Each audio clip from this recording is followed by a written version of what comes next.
a lot about just kind of posture to begin with. So how am I elevating, in particular, where am I positioning my head in relation to my spine? So I think about the back of my skull in relation to my spine.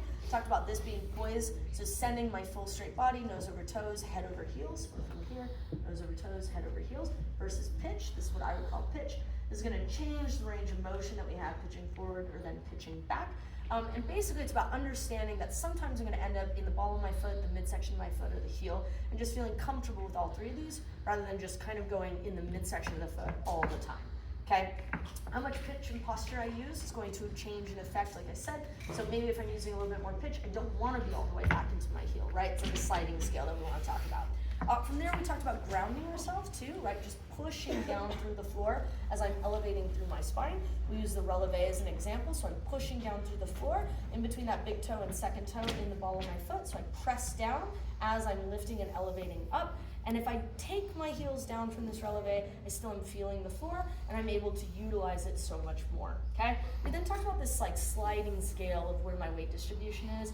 50-50 being weight literally in the middle. We talked about 100% and 100%, and then just kind of shifting. So do I want more of like a 70-30, a 60-40? Where and how am I actually shifting this weight? And then doing it in plie a little bit more, just so we can feel that a little bit more. We talked about not being just in a constant plie. Usually used as like a transition, or almost like a conveyor belt sometimes. Like I'll use that vertical energy to then redirect linear. So I'm going linear, vertical, and then redirection here. When we talked about this, we talked about we don't always need to counter 100% in the opposite way.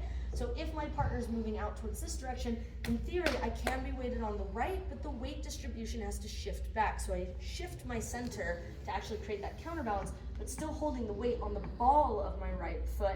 And this is a little bit trickier to kind of understand, but it helps us then with rides as we go into it. In particular, as follows, our energy needs to kind of be equal and opposite back and away without shifting the weight into the heel. So I don't want to be rotating in the heel as I'm creating this ride. Instead, I'm in the ball of the foot, but the energy still needs to be back and away.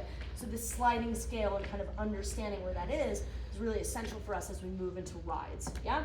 We then started talking about turns and rotations. We talked about just that positioning of being a little bit more forward on the ball of the foot, and in that releve, that range of releve, kind of high to low, and then moving into inside turns, okay? So for these inside turns, we talked about, I'll show it on this side first, and then I'll turn towards you. Weighted on the right foot, in the ball of the foot. I want to make sure there's no weight on the left.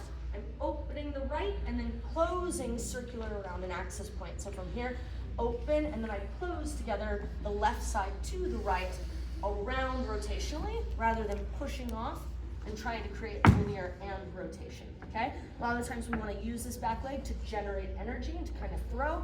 We don't need to.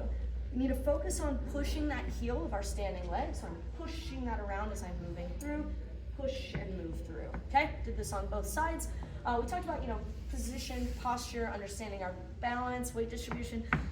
We also talked about just turnout, right? So getting into the back of our heels, opening up. We did tendus, talking about that rotation around, which then comes into effect when we do our rond de jambe turns.